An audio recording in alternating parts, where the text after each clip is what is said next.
Hello friends, गुरी web developer channel में आपका स्वागत है। आज हम बात करने वाले हैं जावास्क्रिप्ट के होस्टिंग बिहेवियर की।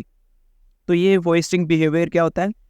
जावास्क्रिप्ट में आप वेरिएबल जब डिक्लेयर करते हो, वेरिएबल डिक्लेयर के बाद आपने वैल्यू स्टोर करवाई है, वो नॉर्मल बिहेव है।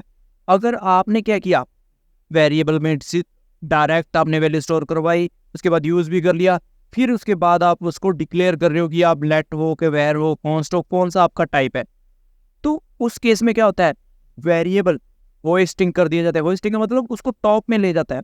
इसका इफेक्ट आप कोड पे चलते हैं तब देखते हैं कि क्या इसका इफेक्ट होता है क्या नहीं होता। तो पहले कोड लिखते हैं फिर समझते हैं। तो यहाँ मैं एक वेरिएबल बना लेता हूँ एक्स, और उसके अंदर मैं 10 स्टोर करवा लेता हूँ, और यहाँ मैं कंसोल करता हूँ। ये तो नॉर्मल कोड हुआ जिसमें कोई होस्टिंग वर्क नहीं कर रही। इसमें तो क्या है, एक वेरिएबल बना, उसमें डायरेक्ट वैल्यू स्टोर, उसमें कोई टाइप नहीं है, वो डिक्लेयर नहीं है, ठीक है। डायरेक्ट इनिशियलाइजेशन हुआ, उसमें वैल्यू स्टोर हुई, तो उसको ऊपर सॉल्व कर लिया। अगर मैं चाहूँ कि इसके बाद मैं इसके टाइप घोषित कर दूँ तो मैं वैर से कर सकता हूँ, वैर एक्स लिख सकता हूँ इस प्रकार। अब इस केस में क्या हुआ, अपनों ने वेरिएबल भी बना लिया, यूज भी कर लिया, उसके बाद उसका टाइप दे रहे हैं। तो इसका मतलब ये नहीं कि इसका टाइप यहाँ नहीं था और यहाँ नहीं था, ऐसा नहीं है। जैसे ही जावास्क्रिप्ट का प्रोग्राम रन होता है तो जो आपकी डिक्लेरेशन होती है, ये डिक्लेरेशन है, ये आपने एक वेरिएबल डिक्लेयर किया, तो इस डिक्लेरेशन को जावास्क्रिप्ट क्या करता है, यहाँ से उठाएगा और यहाँ ऑटोमेटिकली रख देगा। जब इसको रन करना है ये आपको दिखेगा नहीं, ये बैकग्राउंड में ऐसा प्रोसेस आपको चलेगा। ऐसा प्रोसेस को ही आप क्या बोलते हो, होस्टिंग बोलते हो। जावास्क्रिप्ट का ये होस्टिंग बिहेवियर क्या है, वेरिएबल की डिक्लेरेशन को टॉप पर लेके जाना ही होस्टिंग का वर्क है। तो यहाँ देखो, इसमें कोई इफेक्ट नहीं पड़ेगा। यहाँ लिख दूँ, अगर मैं इसको यहाँ लिख दूँ तो सेम आउटपुट रहेगा। क्यों, जावास्क्रिप्ट इसको क्या कर रहा है, टॉप में लेके जा रहा है ऑटोमेटिकली। अगर इसको मैं क्या करूँ, यहाँ तो मैंने रखा हुआ था, मैं टॉप में लिख देता हूँ, तो कोई इफेक्ट नहीं पड़ने वाला, ठीक है। बट इस केस में आप वैर ही लिख सकते हो। कॉन्स्ट तो आप क्या है, यहाँ कॉन्स्ट लिख दिया तो आपको तुरंत वैल्यू स्टोर करवानी पड़ेगी। तुरंत वैल्यू स्टोर करवा दी तो उसके बाद बदल तो सकते नहीं, आप यूज़ कर सकते हो, तो उसका कोई मतलब नहीं है होस्टिंग से, क्योंकि वो डिक्लेरेशन है वो टॉप में ही रहेगी, ठीक है। अब बात करते हैं लेट की। तो लेट में ऐसा नहीं होता, आप होस्टिंग वर्क नहीं करती लेट में।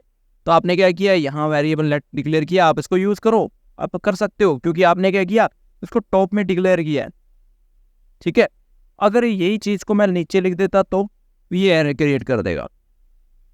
देखिए रेफरेंस आ रहा है कि can't access x before initialisation, initialisation से पहले आप इसको एक्सेस नहीं कर सकते। तो यहाँ अगर मैं लिखूंगा तो सेम एरर मिलेगी। मतलब ये ऑटोमेटिकली बी कोड का जो बिहेवियर है होस्टिंग का, वो इस पर वर्क नहीं कर रहा है, इसको टॉप में नहीं लेके जा पा रहा। तो ये विशेष एक ध्यान देने वाली बात है।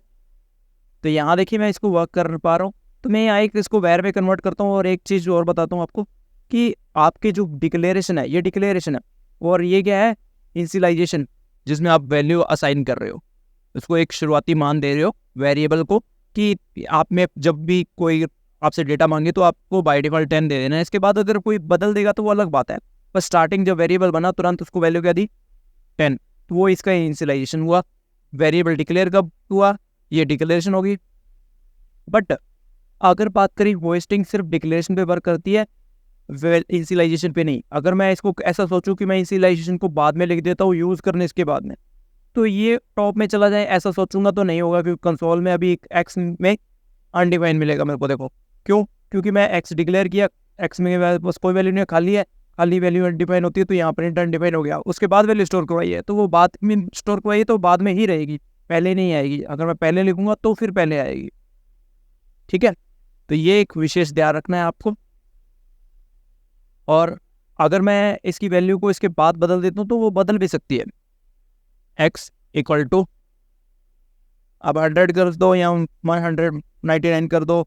तो अब यहाँ क्या करते हैं, कंसोल डॉट लॉग करते हैं वापस एक्स को। यहाँ देखिए वह वैल्यू 2 बार दिखेगी आपको, पहली ओल्ड वैल्यू फिर उसके बाद बदली हुई वैल्यू।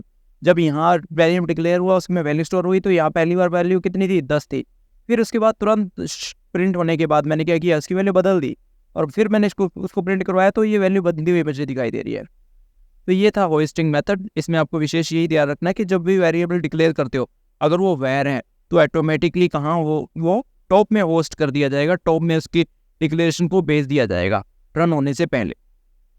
ठीक है गाइस, मिलते हैं नेक्स्ट वीडियो में। ध्यान रखना ये जो क्वेश्चन है वो सिर्फ इंटरव्यू पर्पज़ के लिए है। अगर आप कोडिंग के रूप में इसको देखोगे तो इसका कोई विशेष इफेक्ट आपको देखने को नहीं मिलेगा। थैंक यू, बाय बाय, मिलते हैं नेक्स्ट वीडियो में।